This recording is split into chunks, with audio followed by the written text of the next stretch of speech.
Peace. Just wanted to do a brief video directing all of you to my new Asia article that's entitled "How Do Supreme Mathematics Function?" And the purpose of the article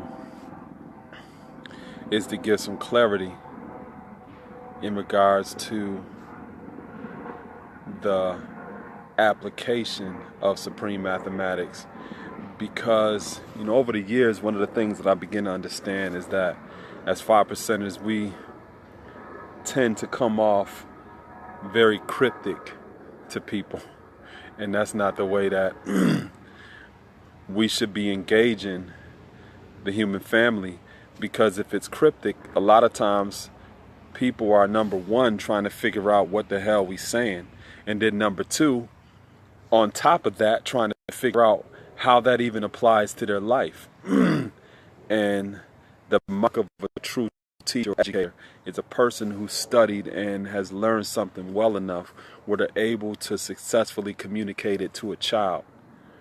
And unfortunately, sometimes us as 5%ers have not been as studious as we should be in regards to learning the practical application of our principles in order to transmit that to the human family. So I write about that subject extensively because, especially with the growth and development of the internet, in particular social media, some of our cultural customs are starting to be lost, because you have a lot of people who are striving to live this culture in a virtual reality, when there's a lot of customs and traditions that have not been successfully translated into that type of virtual domain. So for example, in real time, we have rallies, which means we get together and we encourage one another. And as scientists of life, we share our research and our experiences with each other in terms of getting an assessment from our scientific community. So it's the exact same way as scientists, where they're doing research and then they publish their findings in different scientific journals, and it gives other scientists an opportunity to actually research what it is that they've been doing the knowledge on. We do the exact same thing in terms of 5%ers when we come together and we build or we add on one another. Exact same purpose. And there hasn't really been a successful way to translate that real-time engagement into a virtual reality. So there's certain customs and things that have not been successfully translated into, an online, especially social medium. So, one of the reasons why I write extensively on some of these subjects about the application of mathematics and how to break down specific lessons, or because it's important. Because if we don't, then a lot of these perspectives are going to be lost. Peace. So anyway, wanted to talk briefly about my recent article, How Do Supreme Mathematics Function? And one of the things that I wrote about is how when we talk about knowledge of self, sometimes, and I am guilty of this myself, when I came into knowledge of self, my perspective was that it was something I was getting. It was something that my educator or enlightener was going to be deposited into me. And I didn't really think too much about the fact that there was a assessment process that had to take place first. That's one of the reasons why our first set of our lessons that we learn is called the student enrollment, because these are like prerequisites. Kind of gives you a sense of where a person is at before they actually move forward in terms of being introduced to lesson number 1, lesson number 2, and the other different aspects of our culture. But just like most people, I came into this thinking that it was something I was getting. I'm going to get knowledge of self. It was something that was going to be deposited into me. And it took me time to realize, before there's room to learn anything, you have to unlearn a lot of things that you might have been doing for 25 years. And a lot of us don't consider that.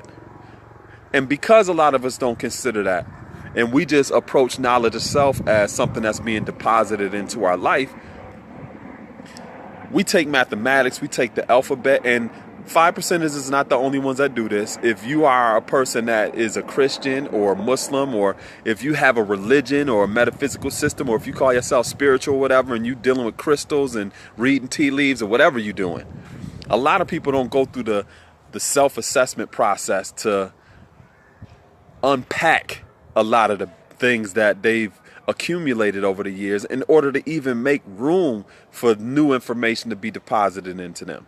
And I didn't learn this until, walking for a little bit of time, that this is really first and foremost an unlearning process before you have the capacity to learn anything, and that is primarily what I'm communicating in my new article, How Do Supreme Mathematics Function? Because I'm showing people that as tools, supreme mathematics can be used to assess ourselves. And even with utilizing those tools to assess ourselves, they may point to various different things that we've accumulated over the years that are not necessary anymore. So one of the things that I oftentimes mention is knowledge of self is really a threefold process. As you're growing and you're developing, one of the first things that happens is you start to learn things new that you never thought of before.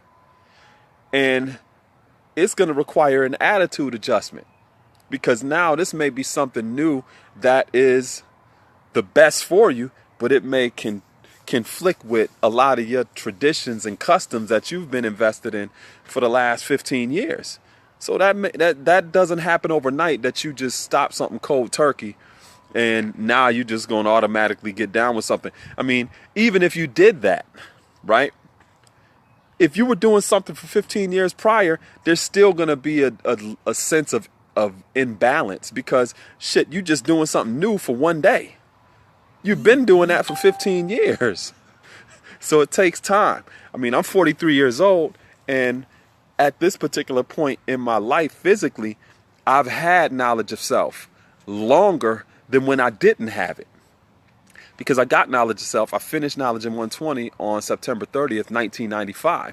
That is when I was entrusted with the responsibility to transmit the culture in its entirety as an enlightener or educator to others who were consistent and open and genuine enough to want to learn it in that capacity as well. Now, I've always taught people informally, just by the nature of a person being exposed to how I live and just being in proximity to me. But I'm talking about formally teaching someone actual lessons and them going through the process of being studious and studying those lessons and learning the application of the math and the alphabet. I was entrusted with that responsibility in 1995. I was 20 years old. I'm 43 right now, so I've had knowledge of self for 23 years, longer than when I didn't. And that is also one of the reasons why as 5%ers, we oftentimes strive to focus more on youth, because when youth are able to get this knowledge at an early age, it gives them more of an opportunity to live longer lives with knowledge of self than when they didn't have knowledge of self, just based upon the natural life cycle of a human being in today's society. So, for example, if the lifespan of a person is 60 years, a 5%er is much more likely to strive to educate somebody that's under 30 years old. Because if they get it, they have much more of an opportunity and a propensity to live that out longer on this planet than when they didn't have knowledge of self. And that doesn't discount people who are a little older that's interested in growing and developing, because they have a lot of life experience, which may be components or aspects of knowledge of self, but not necessarily that in its entirety from a 5%er perspective. So, like I said, sometimes we have this misconception that knowledge of self is about gaining something personally, as opposed to it being an inward journey of self-awareness, where we become much more resourceful to our family and our community. And it takes time to really learn that. It takes time, and it takes a lot of discipline, commitment, and genuineness, because sometimes you see things about yourself that's difficult to accept.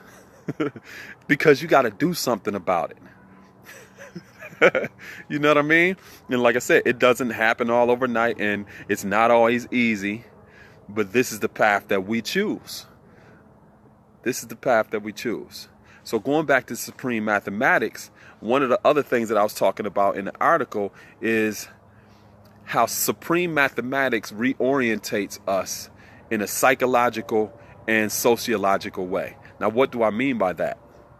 For the most part, us as original people, we live in a society that doesn't have the best perspective of who we are, or the healthiest perspective of who we are, or even just human family members, period.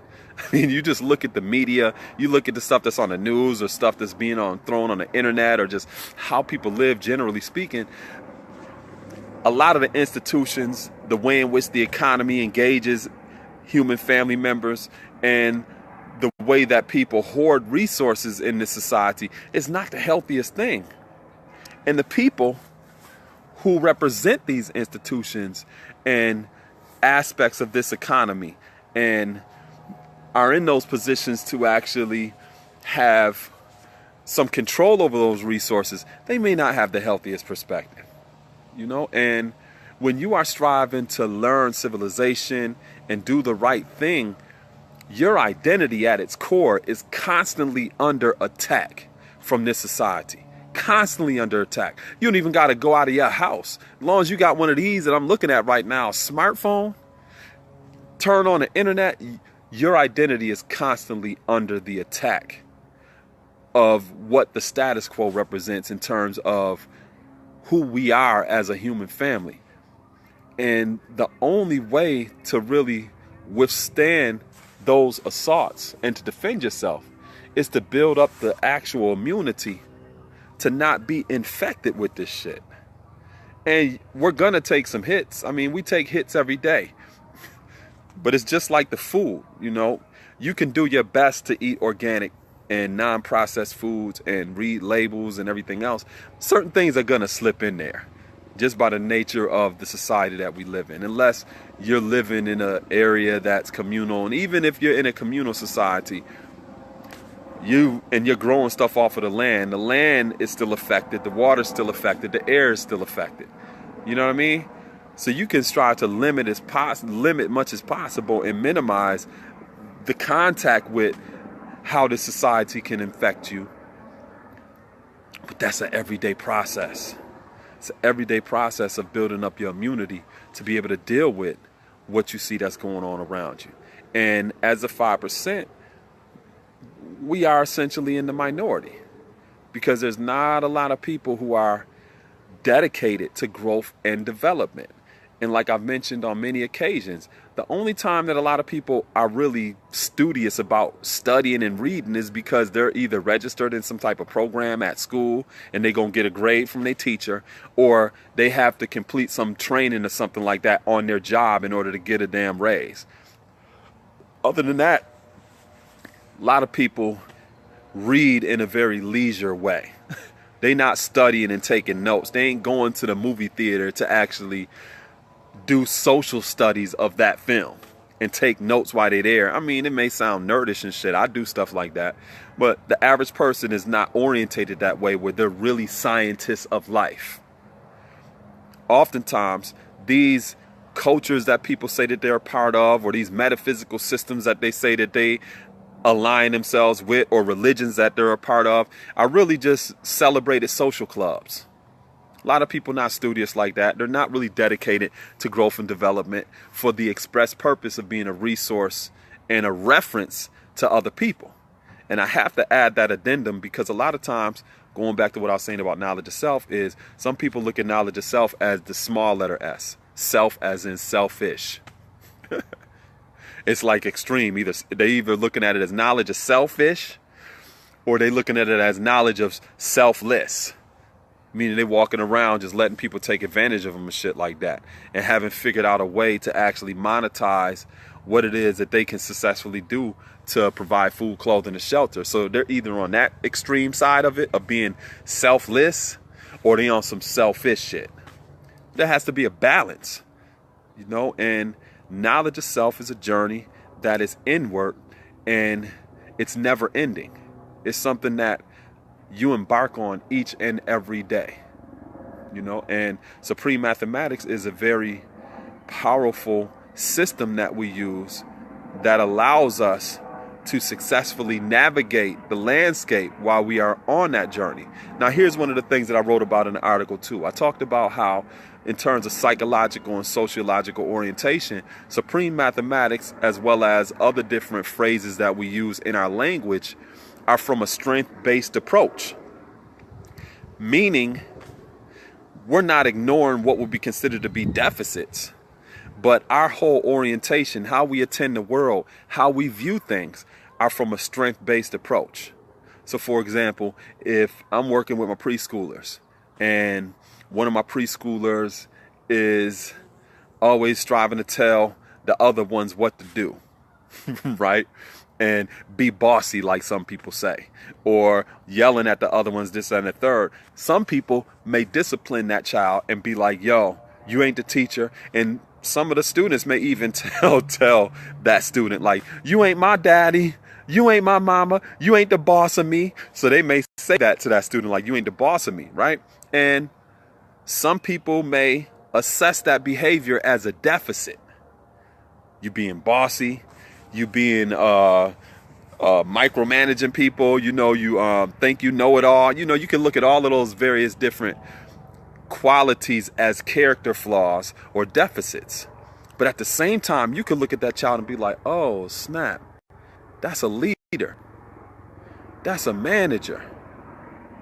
That person has self-confidence. You can look at all of those other qualities. So when I say strength-based, that's what I mean. I'm talking about being able to look beneath the layers and identify those qualities that will be considered to be strengths and use those to build on, in a sense of deterring a person away from those particular qualities that could be considered deficits or negatives. So you help this person see those deficits through the lens of their strength. So, for example, with this child, I may pull him aside and be like, yo, come help me out and do this or whatever. And then while I'm talking to him, I pull him over on the side. I'm like, yeah, you can see, you're a leader. The other children, they really look up to you and stuff like that. So, you got to make sure that, you talk to them a certain way or that you interact with them like this because, they look up to you and stuff. So I would have that type of conversation with them. So I'm letting them know about things that could be considered a deficit, but I'm emphasizing their strengths. So supreme mathematics are strength-based approaches towards life. So if you look at it, those of you who are familiar with the supreme mathematics, there ain't the word devil in no supreme mathematics. Matter of fact, devil's not even in our supreme alphabet. So in our supreme mathematics, there are no negative, immoral, or deficits as explicit qualities even mentioned in that or implied. So there's nothing about evil, wickedness, devil, nothing like that. But what we do learn in supreme mathematics is things like wisdom, understanding, culture, equality, qualities like that. And learning that as an integrated part of our language allows us to communicate with one another from that strength-based perspective. So we're looking at each other that way. Even the names that we have for ourselves are from a strength-based approach. Names like Queen, Supreme, Divine, Master, all of these powerful names that resonate higher vibrations as opposed to a lot of the type of ideas that we get from this society that are very low, that represent deficits. And here's the thing, when you begin to orientate yourself in a way that reinforces an identity that's divine, that has words that articulate your world in a positive way, and have those in which you socialize with that reinforce that language, that totally reconstructs not only your family units, but your communities and essentially the municipalities that you live in.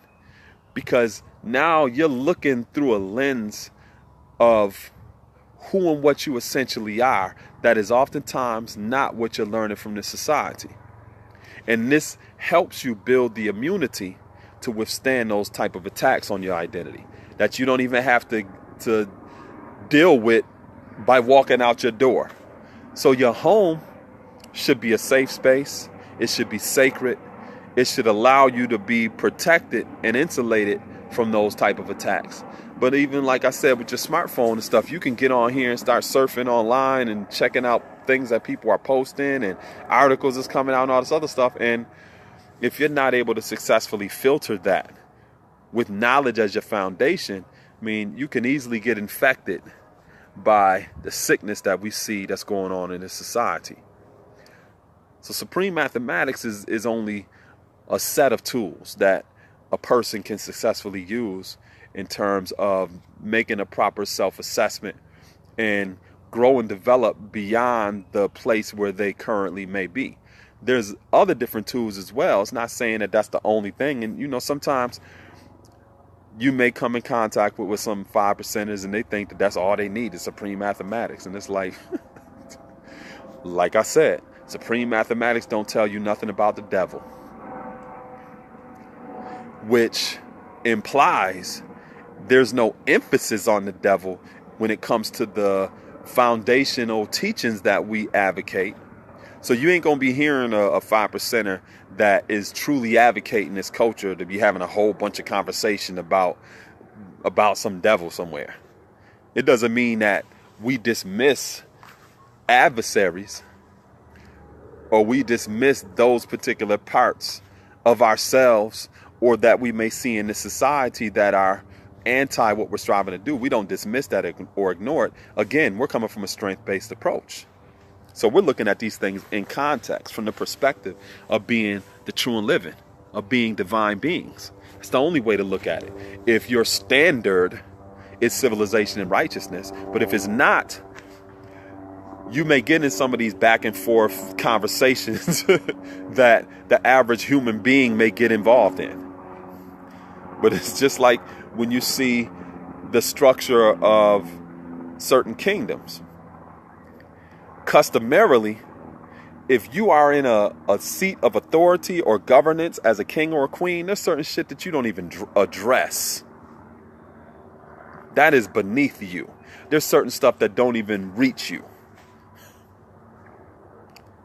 But again, you have many of us that have not really studied what that means or what those type of customs are, and we're still evolving to the point where we're learning about what it really means to function in the capacity of being a king or a queen or some of these other different divine lofty titles that we strive to identify with. So supreme mathematics is not only a key that unlocks a relationship to the universe, but it's also a system that provides a good self-assessment tool for us to begin unpacking some of the baggage that we've acquired over the years. How? Okay, well, the first principle of supreme mathematics is knowledge.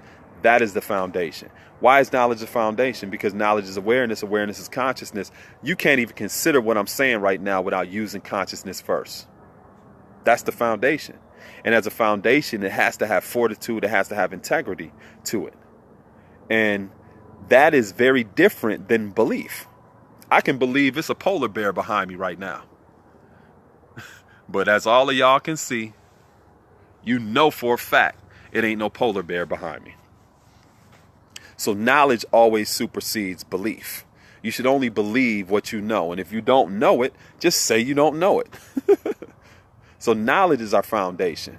And growing up in a society that puts so much of an emphasis on belief and feelings and what we wish, hope, pray for, things that are not real evidence-based, it's easy for people to slide into different areas where they have no integrity or no fortitude or no foundation.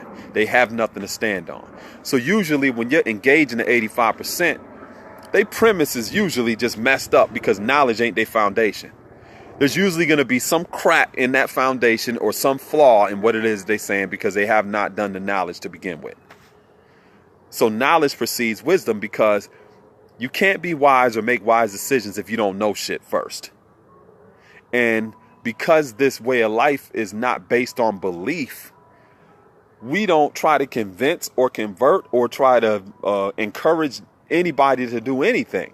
If anything, we say, yo, put your own theories to the test. If you don't think what I'm saying is right and exact, go out there and please make as many decisions as possible that you think is wise. And I guarantee the results of those decisions is going to force you to come back to the foundation to make the statement, oh, now I know. Now I know. You're going to be forced to come right back to the foundation, because knowledge precedes wisdom. Wisdom is the way in which knowledge or awareness or consciousness is expressed in the capacity of discernment or right judgment. But you can't rightly judge anything if you don't know nothing first. That's just basic. Nobody has to do a lecture about it. Nobody has to convert somebody into that. You ain't got to believe in it. Just live your life. You will see what I'm talking about. All of the mathematics function that way. They're just identifying natural life processes, and we align ourselves with those processes. And aligning ourselves with those life processes, we unlock our relationship to the universe or all things. Simultaneously, there's self-assessment tools. Because if I've been living my life all of this time based on what I feel, what I believe, what I assume, and everything else, I'm going to be forced to constantly go through that process. Knowledge is the foundation. Knowledge is the foundation. Oh, now you know. Now you know. Oh, you need to know. Oh, you need to know. You're going to be forced to constantly go through that process. Once you get it, now you can say, oh, okay. I see why knowledge is symbolic to the number 1 and wisdom is symbolic to the number 2. Okay, so now is wisdom and understanding. 1, 2, and 3. Is the 5% nation growing or dying? Going back to what I was saying about supreme mathematics, if you are aligned with natural life processes, there is no beginning or an ending. There is no such thing as death. So to the extent of what you are personally doing, as well as other people, especially connecting with the youth in your location, is more of a physical or tangible evidence of the growth of the 5% nation. But if you're not doing nothing, yeah, it's dying with you. You know? So I will that answered your question.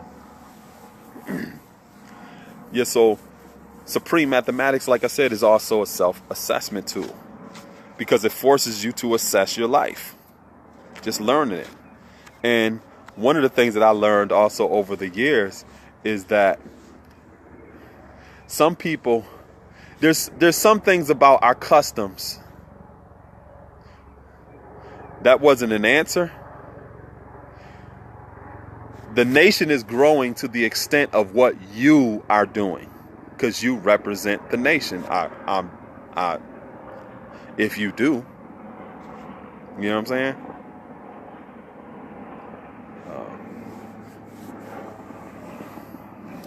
But yeah, so over the years, one of the things that I learned is there's certain customs that we have as a 5% that kind of turn people off, that they're not used to, they're not comfortable with, but are really the very thing that helps them grow and develop.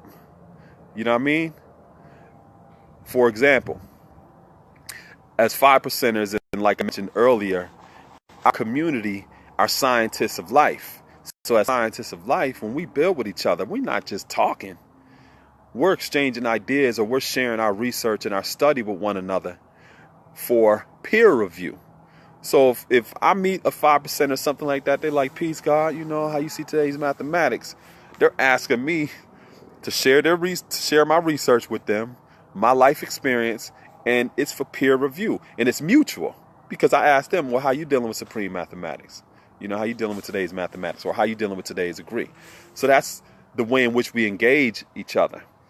And that custom requires one another, and we're obligated to respond to each other. So I could be walking through the airport, getting ready to catch a plane to Oregon, and happen to see somebody, and they like, yo, peace, God, how you see today's mathematics? And I got time. I ain't gonna be like, oh, yo, I ain't gonna build on that, because, no, I'm gonna stop and be like, I'm dealing with this. Today's mathematics is blah, blah, blah, blah, blah, and so how you dealing with this and the third? I may not even know this person. And obviously I may strive to vet who they are as well as them vetting who I am. They may just see my flag. But we're obligated to respond to each other. Some people ain't used to that. They ain't used to answering nobody. They used to doing and saying whatever they want with nobody checking them, unless it was their parents growing up. And it's not to say that our dynamic is a parent-child dynamic. I'm not saying that. I'm saying from adult to adult, we are obligated to engage one another and check about where we're at as scientists of life. Have never experienced being questioned by somebody that's their peer, or maybe even younger than them. They may have not been expected to be questioned by anybody. And that's very challenging for some people, especially when it comes sometimes to women and men. You know what I mean? Where if I ask you a question, respond to me. It's no issue why you shouldn't, Is there a 5% business directory? At one point, there was a directory striving to be compiled, but for the most part, as a collective or as a body, we engage those who have specific businesses, and there's no formal directory of those businesses or services that are offered. But like, for example, if I wanted to get some information about postpartum depression or about doulas or midwives or whatever, there's various different people that I could contact about that specifically, because that's their area of expertise. Same thing with somebody that's into herbology or somebody that's into cinematography or whatever. But by me being a part of that community, you naturally begin to find out who's who and what their skill sets are, and reach out to those who have that area expertise. But yeah, there's no actual business directory for the 5%. Yeah. So another custom is, in addition to people not being used to being questioned, is the studiousness. Some people is not used to being checked about being studious, other than in the capacity of elementary and secondary education, or possibly going to college or something like that. For the most part, a lot of people is not used to being expected to be studious about certain things. They could just say whatever they want. I mean, look at the average person that goes to church or goes to the masjid or the temple or the synagogue or any of those religions. A lot of times they not expected to do nothing but just show up. And if they do show up, ain't nobody asking them no questions or nothing like that, and even expecting a response. But amongst us as a culture, not a religion, as a culture, there's certain expectations that naturally come along with being a scientist of life. So if you're going to be engaging another person that shares your way of life, you strive to do your best. You ain't striving to offer up no sloppy ass research and stuff that you just saying like half-ass or nothing, because if it's holes in it, people is going to see them holes and they will call you out on it. You know what I mean? They will call you out. Through the whole process of me learning this culture and studying my lessons and stuff, it wasn't until I got deep into learning my lessons that I actually felt comfortable to publicly be building on those lessons to the point where people can challenge me on the things that I'm saying. I didn't feel comfortable just getting little bits and pieces and trying to, razzle dazzle people and be saying this, that, and the third. I mean, my Leitners Mass Swift, his Leitners Mass Swift, his Leitners Mass Swift. So you just can't say anything around them. You know what I mean? I felt like, damn, when they would ask me a question and shit, like I'm walking on eggshells on top of some thin ice. You know what I mean? They asked me something and I'm like, thinking that it's like it was almost like being in Shaolin Temple with the abbot, and they asking you these questions and shit like that, and you not knowing whether or not it's a direct question, if it's a parable, if it's a trick question. You don't know, so you just ain't gonna jump right out there and answer it. You're gonna put thought into it. But think about this. Knowledge is the foundation. You're already learning and being studious in terms of what this culture is about. The ability to think deeply and to consider twice what it is that you've been learning before you talk about it or express it is what wisdom is in some capacity. Because you're thinking twice about what somebody was actually telling you, or what you was researching, or what somebody was asking you. So if you're in a relationship in terms of a teacher and student, you should see that type of stuff going on. You know what I mean? That even if this person's your age physically, and that would be considered your peer on some levels, them being your educator or your enlightener, it should be that level of discomfort, of you feeling as though, man, I got to really think about what I'm going to say before I just say it. Not only is that reverence or respect, but you're also learning the weight and the responsibility of not only knowledge and wisdom, but what integrity and what fortitude means when it comes to your foundation. Because if you can't stand on that shit, it's going to be easy to blow that shit down. And there's a lot of wolves out here. You know what I mean? Most people, they houses be made of straw and shit and sticks. Because it's their beliefs, it's their feelings, it's what I assume, but they can't show and prove nothing. They can't show and prove nothing. But yeah, so, I encourage y'all to go check out the article, dissect that article, because I'm articulating some very important points in terms of unpacking the baggage that we've accumulated over the years that is oftentimes what the central issue is. Not necessarily the baggage itself, because all of us got baggage.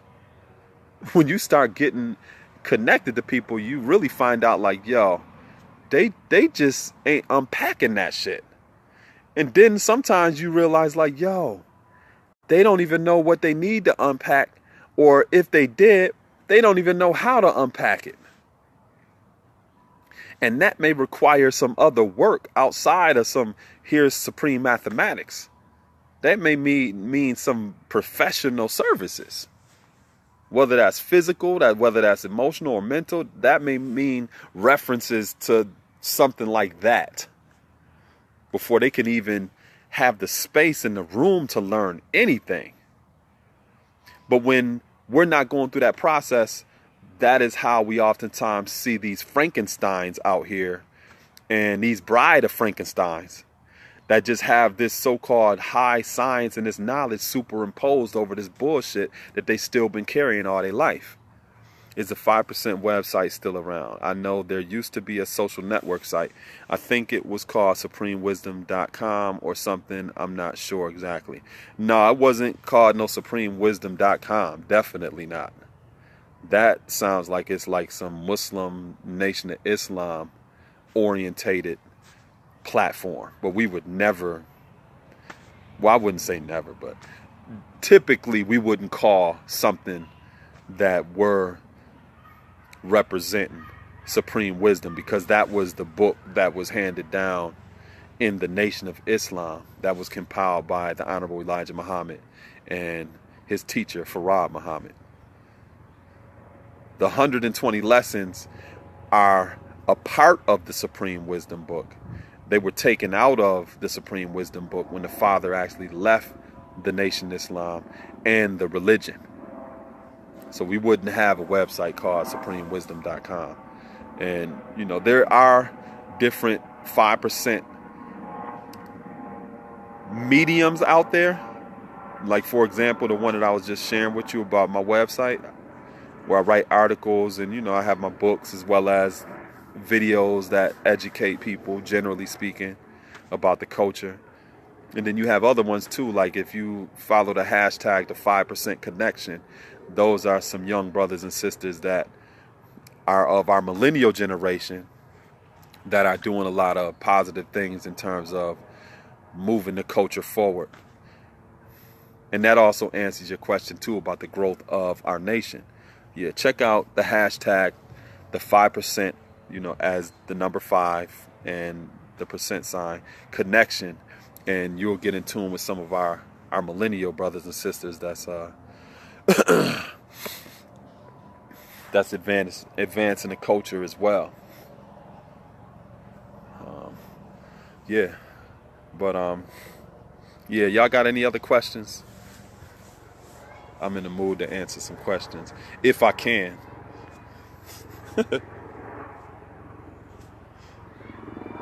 Yeah.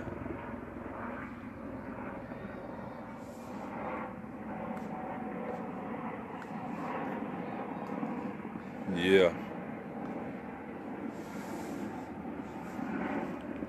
Yeah, if you wanted to check out other different things that I have, just go to Google and put in hashtag Atlantis build, and my various different mediums that come up, my radio show,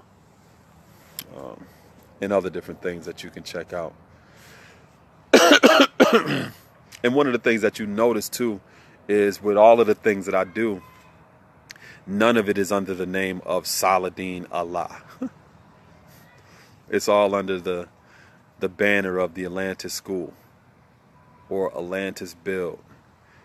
And that's because it's really about the idea that people can identify with, not necessarily the personage or the personality that I represent.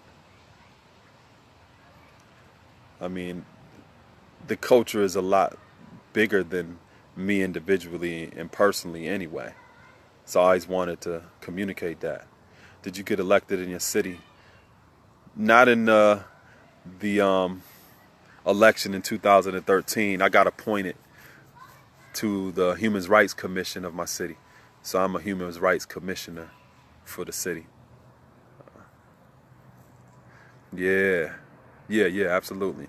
Where can I go on the internet to get the lessons, being I don't have anyone to teach me in my city that I can build with? Hey, Russell, you live on Mars or something? A city you live in a city on Mars? I'm being sarcastic. But yeah, we don't put lessons online. Nah. We don't do that. Because that's very irresponsible. If I'm teaching you, Russell, for example, right? How irresponsible would that be to just hand you something and expect you to get it? And you out here stumbling and making all these mistakes, because you will, because that's just the nature of what it is, because this is something that you don't know what to do with. That's the importance of a guide, an educator, an enlightener.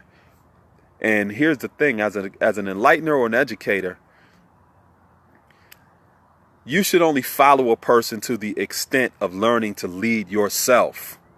That's not no permanent position or anything like that. This is the person that's walking with you as your brother or your sister, so that you can learn to walk on your own, so that you, in turn, can help others walk on their own. It is our perspective or approach towards growth and development. It's not from no podium. It ain't from no missionary work or knocking on people's doors trying to spread the good news. It ain't none of that. It's personal relationships with people in order to help them grow and develop to the best of their ability so they can be a resource to other people. Yeah, so whatever city and state that you're in, there's somebody in that area. And if there's not, you need to go there if this is important to you. So, for example, one of my brothers that my educator and me are enlightening, he lives in Vegas, but he's originally from Compton, California. But he's come all the way over on the other side of the country, out here to Philly, in order to study with us. If someone's willing to do that because they see it that important, then there's no reason why a person wouldn't want to go to a neighboring city or even a neighboring state. He came from across the country in order to study and learn this. You know what I'm saying? So whatever city and state that you're in, whatever you need to do to learn this and to get it, because you get it through a relationship with a person. So it's not like somebody hands you something and say, here's the lessons, go learn them. No, you're really asking for a relationship with somebody that's lifelong. So the people I got knowledge with back in like 95 or whatever, those are my brothers and sisters for life. I'm going to know them forever. That is one way that we repair and restore our relationships with one another. And that's just our approach. So it's not like, oh, here, Russell, take this and go do what you want with it. Hell nah, you asking to be my brother. And if you're not offering brotherhood, why would you want this to begin with? I mean, the father and his companions that started teaching the youth in the streets of Harlem, that's what they were sharing with them. A sense of family. That's why he was considered the father, because a lot of these young brothers and sisters didn't have that father figure in their life. But it's all based on relationships. That's how the culture is transmitted.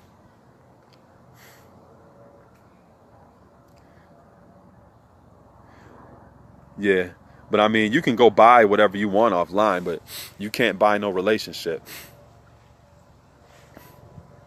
You know what I'm saying? And even if a person did get lessons offline, they won't know how to unlock them. I don't care how many of my videos they watch. Because if they just gonna repeat what I just said, that's some shit I said 5 years ago. I got a whole different understanding now based upon my growth and development. So you living off some application that's 5 years old. You know what I mean? We should be growing and developing every day in every way. So there's not one understanding or one perspective of our lessons. There's not one understanding or perspective of the mathematics, the alphabet, or anything like that. There's many different perspectives, and that's, like I said, we're scientists in a community that shares our research for peer review. So we're always researching and studying something.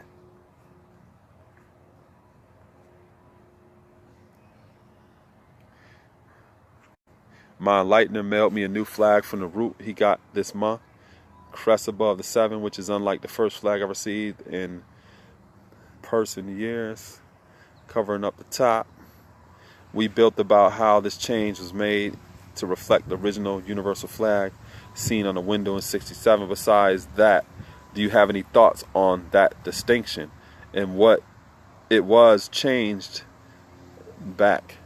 Yeah, I mean, I understand what you're saying. Some people have one flag that looks one way. Some people have a flag that looks the other way. Ultimately, the question is, do you represent that flag? Does your life represent that flag? I don't care if the moon above the 7 or not. If the 7's on that flag, if the moon's on that flag, if the star's on that flag, the sun's on that flag, do you represent what that universal flag means?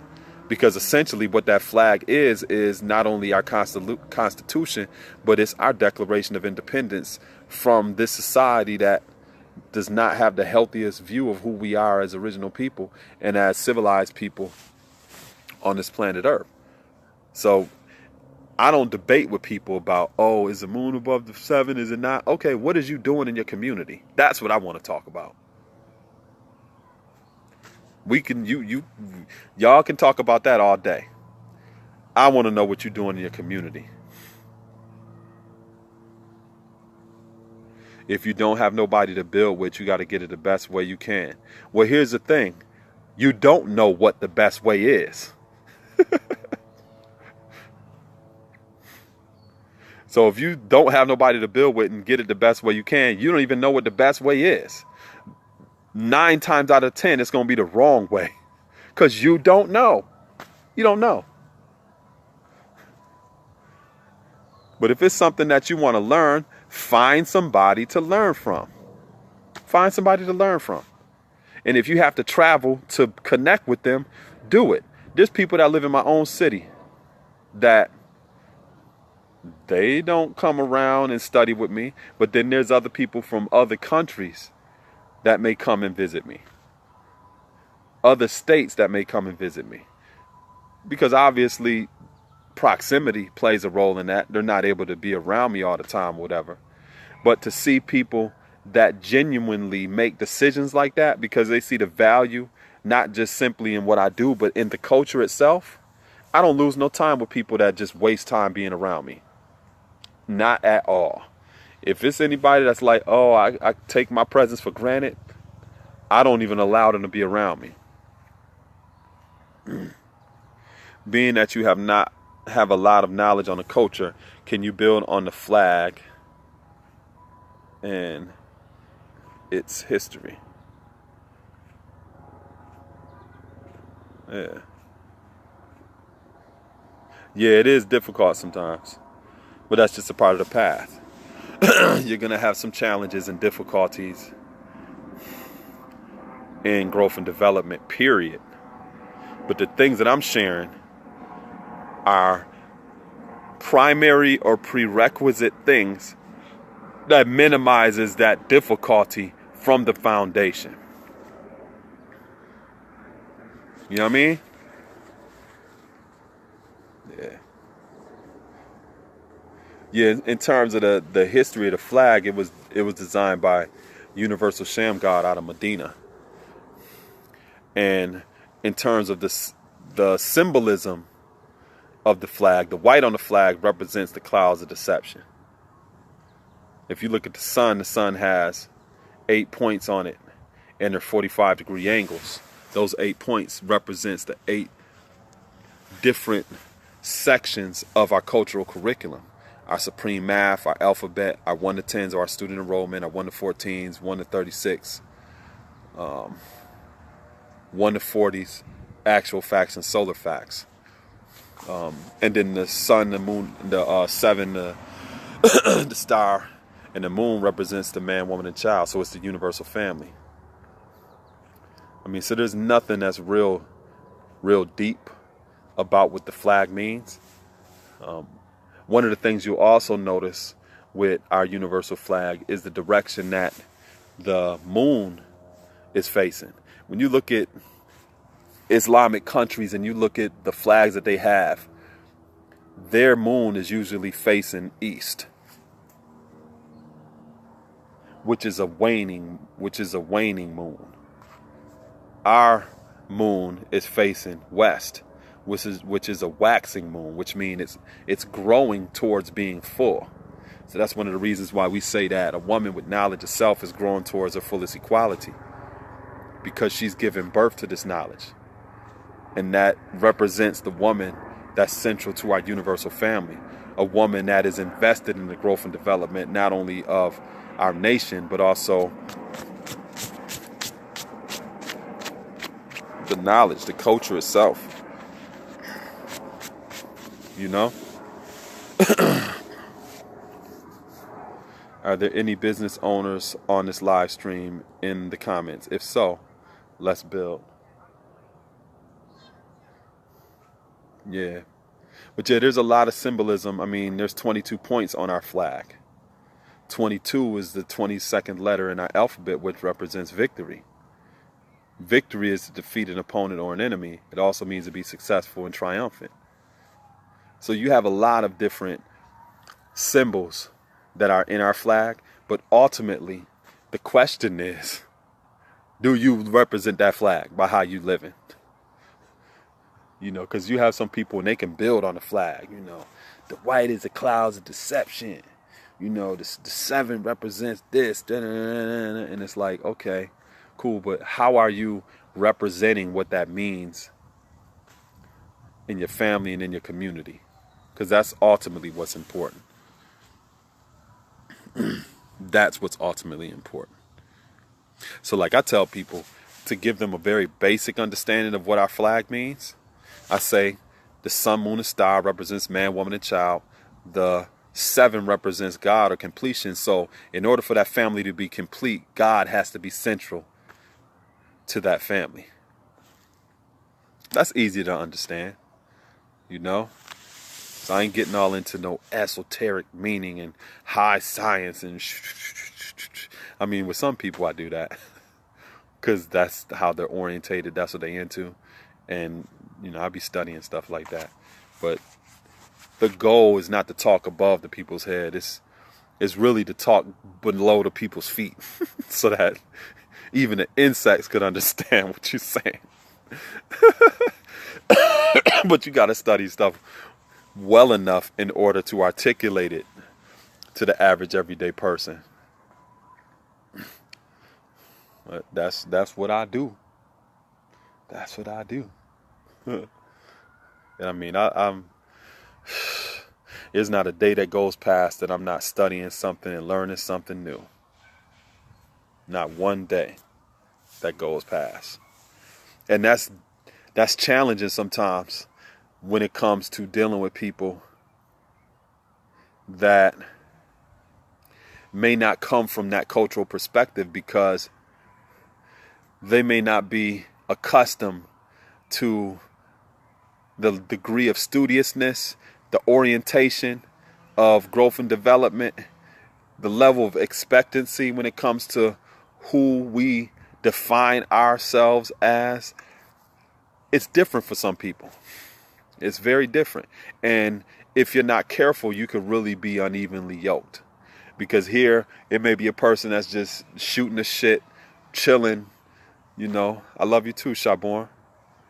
A person that's just shooting the shit and just wasting their day. And, you know, just, I'm never like that.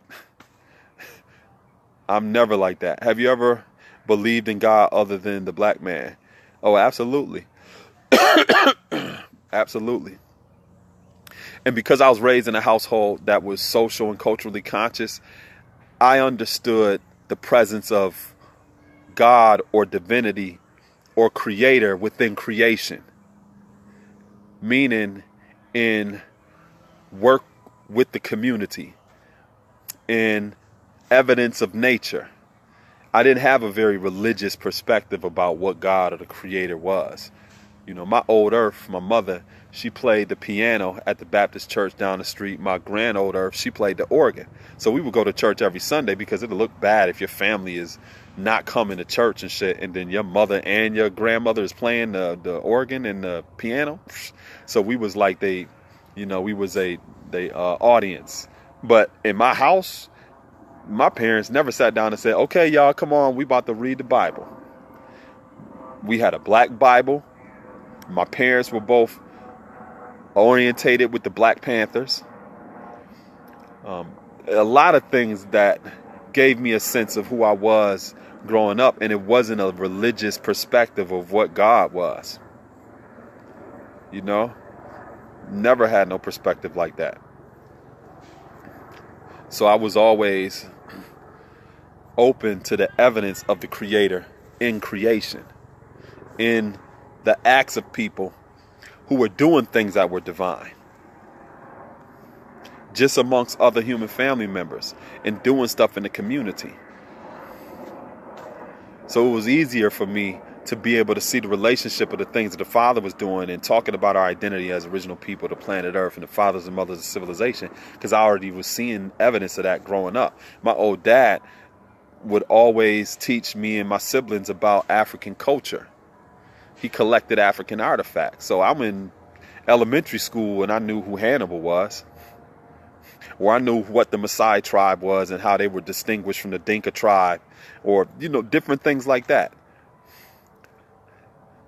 So I had a healthy sense of respect for us as a people. At the same time, it still didn't totally protect me from the assaults on our identity as a people growing up in this society. I wasn't immune to that. You know what I mean? So I never had no unhealthy perspective of our divinity or who the true and living God was or anything like that. It didn't take convincing for me, because I already had a lot of evidence just through naturally living life and the type of family dynamics that I grew up in. My grandmother, she had an extensive library in her house. My old earth, she had an extensive library. That was something that was always accessible to me and my siblings. So I grew up reading books by Khalil Gibran. My grand old earth used to have books studying Hebrew, So I had an environment that was more academic or educationally orientated and socially conscious. So that laid a important foundation. I mean, I'm building with my queens today. One, she's studying in UCLA right now, doing pharmacology research for a couple of months for an internship. My other one, she's finishing up school because she's in her master's degree program for forensic psychology at Marymount out in Maryland. And the same way that we build the exact same way. That's the way that they're orientated. Not because I was like, yo, you need to know this. Nah, that's the house they grew up in. They grew up not eating certain foods and seeing me read labels and learning how to read certain labels so they don't eat certain shit. My youngest is a vegetarian.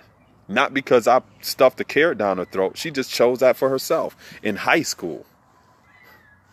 Those decisions that they made based upon them seeing the value in the culture. You know? My eldest was telling me today that she getting ready to lock her hair up. Okay, that's peace. You know, they real revolutionary too. My queens. Absolutely. Absolutely.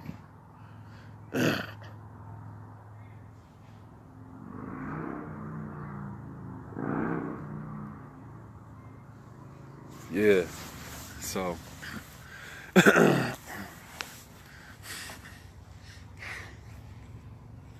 but yeah, like, you know, one of my biggest disappointments, I would say, growing up is at one point accepting the reality. As far as I know, the flag isn't trademarked. How do you think an infringement upon the flag would be dealt with? Note, as of right now, there is a group of white bodybuilders. Oh yeah, I'm familiar with them in California with the name 5%.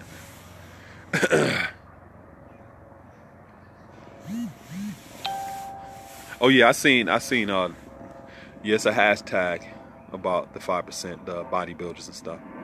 That's cool. I mean, that's not our intellectual property. When we say 5%, 10%, and 85%, that is just a sociological perspective. So what we're saying is the majority of the people are blind, deaf, and dumb. That's 85%. A smaller percentage of 10% are the rich slave makers of the poor. And you got the 5% that's not down with what the 85% or the 10% do. But it's our responsibility to strive to be guiding lights amongst those who are blind, deaf, and dumb. And if they want to learn how to do this too, then we show them. And we also teach them about how to engage the 10% and not get taken advantage of. You know? So in terms of the flag, yeah, you have different people that may strive to use the flag whatever way. We've been around formally since the 1960s. And customarily, we've been able to establish a system of checks and balances that have allowed us to deal with people that may be misrepresenting what that flag means, or even what we teach. I remember it was a time, like maybe about a year ago and shit, I woke up in the morning, my phone was blowing up and people was calling me like, yo, God, yo, blah, blah, blah. This is, yo, I ain't know about this book that you put out. So I'm like, what? I go on Amazon and it's some dude published a couple of books and took a couple of my articles and put them as the foreword to his books. Some dude that was associated with the Nation of Islam or something, and his business was called the Department of Supreme Wisdom and all this other shit. Dude never contacted me or nothing, but just took my articles as if they co-signed whatever he was writing about in that book. And I was getting calls from around the country. People was telling me about this shit. So I had to contact Amazon. I had to send a cease and desist shit. I had to reach out and find this dude. Finally got on the phone with him and he tried to act like, oh man, I thought that you would, like it and appreciate it. I'm like, hell nah. Hell nah. And he had lessons in the book Like, you selling lessons and you putting my article there as like the forward to this shit? Like, hell nah. So Amazon ceased the publishing of the books and everything, and he had to go back and re-edit them and take all of this stuff out or whatever. And it was peace. You know what I mean? But, you know, there's things like that happen. You know? And like, sometimes I communicate to people the kind of life that I live. I don't work no 9 to 5 and come home and sit in my favorite chair and drink a Budweiser and watch Sports Center. That's not my life. My life consists of, let me dedicate a certain amount of time each day to answer these correspondences from people. Or I may get an offer to go out of town to do something, or somebody may be reaching out to me for advice about this, or maybe asking me about that. Or there's instances where I'm doing consulting work with celebrities or entertainers, and I got to sign a non-disclosure agreement because that's something that they don't want to put out there publicly in terms of me being a part of their think tank. And there's a lot of things that I do that I don't make accessible to people. But sometimes people have very unreasonable expectations about what I should and shouldn't be doing when they have never, ever even considered putting themselves in the type of shoes that I am wearing. And it's crazy because I never sought out to put these shoes on in the first place. You know, I'm 41 years old, former member of the Nation of Islam, was associated with the Nuwabians, but didn't become a member. I've always been attracted. Let me see. Damn, this is a long ass comment, dude. Always been attracted to the NGE, but don't know where to start. I found out that I would need to begin with an enlightener. There are gods in my city that I'm acquainted with and express my interest in joining, but they're very busy in the community, have active family lives, and haven't been able to enlighten me. Able to be enlighteners for me. I recently reached out to another god, and he said traditionally a younger person can't be an older person's enlightener. So I feel like I'm at a standstill. Would you mind providing some suggestions? Well, while you standing still, don't let no grass grow under your feet. And like the younger brother said, traditionally a younger person can't be an older person's enlightener. That's traditionally. So what he's basically telling you is, if you want to learn from me, you're really going to have to humble yourself and check certain expectations from the door and really be open to growth and development. Because that is the type of relationship that a lot of times people is not used to. I mean, even for me, I'm pretty progressive in a lot of the things that I do, even when it comes to people that may be older than me. But for the longest, I didn't feel comfortable serving in certain capacities because of my age. You know what I'm saying? And in serving in certain capacities because of my age, it wasn't until I started getting this gray hair that I felt a little more comfortable. Like, yeah, you know, I look like I'm better suited for the role. You know what I mean? Because there's some uncomfortableness that comes along with it. Yeah, so it doesn't mean that because of your age, you can't learn. There's certain things that, because of that dynamic, you might have to unlearn and be comfortable with in order to get what it is that you say that you really want. But if it's something that you really want, ain't nobody going to keep you from it. Has there ever been a white person in the nation? Absolutely. Because this culture is not pro-black or anti-white. It's pro-civilization. It's pro-righteousness. So just like I said earlier in this video about knowledge, wisdom, and understanding, I was talking about knowledge is the foundation, this, and the third. That is not something that just applies to a person based upon their nationality or ethnicity.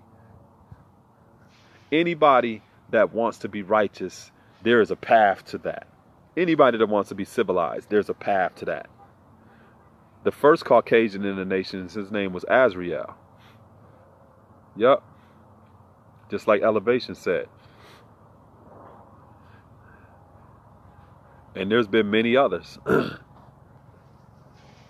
You know, they are allies of the human family that are more invested in equality and equity as opposed to the white privilege that they skin gives them.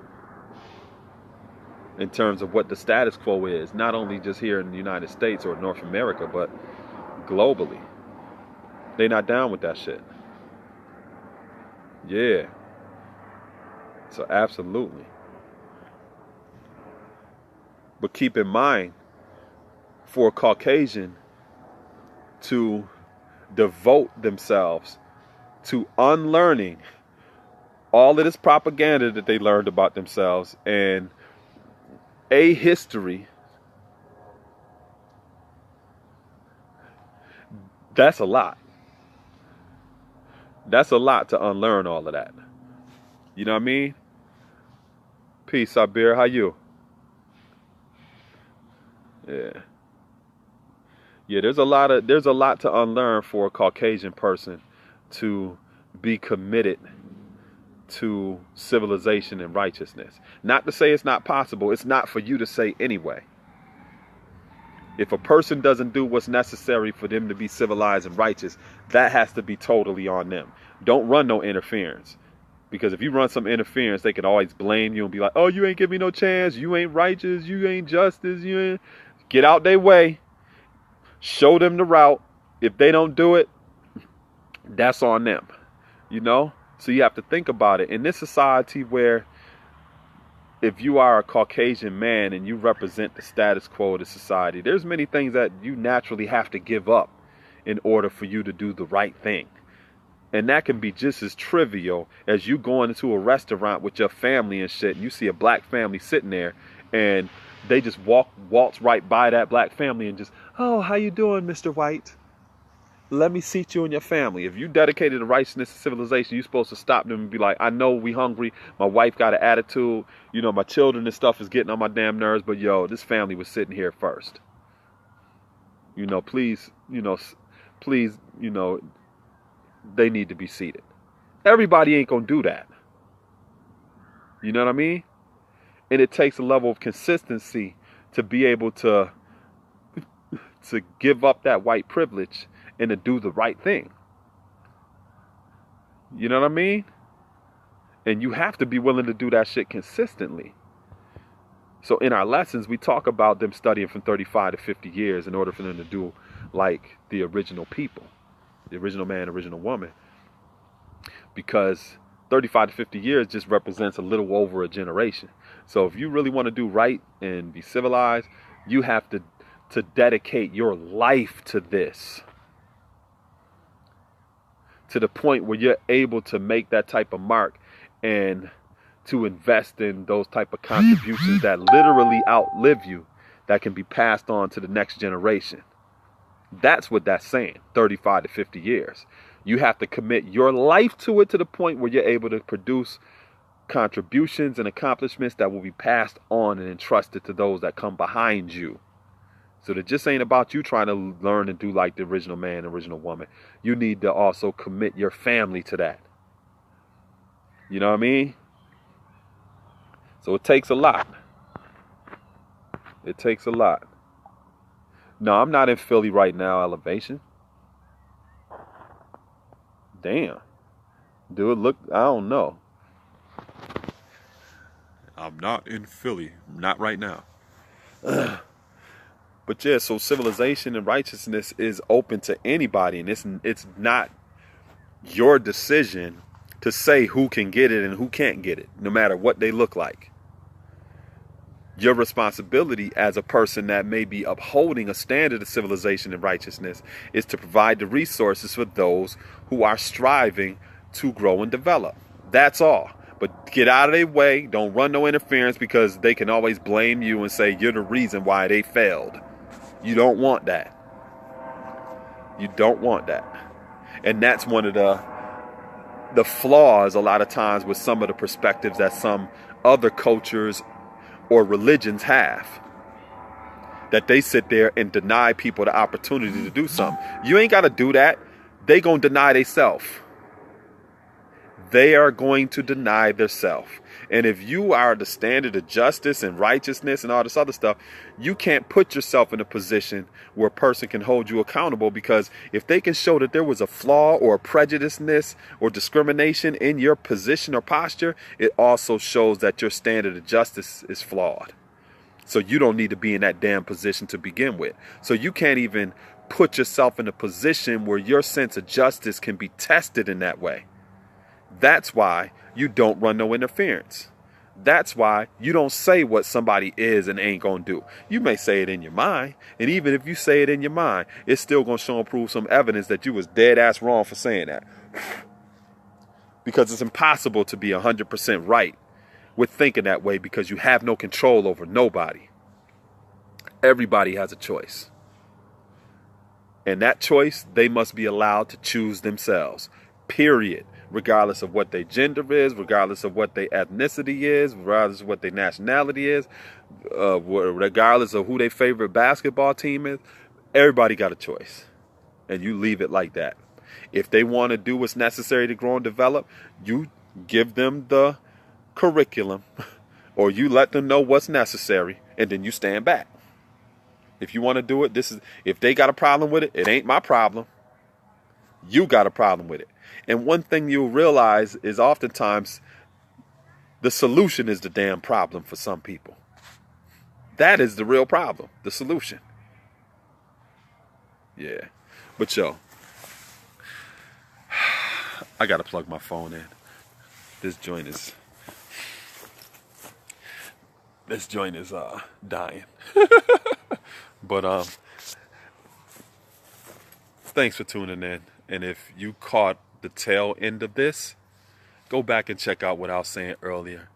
Also, you don't use bug spray? I ate already. If I didn't eat, I'd be like, they high in protein.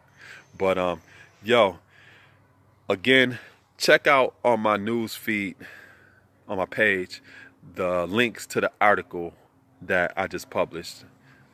How do supreme mathematics function? And just check it out. All right, y'all. I'm out. Peace.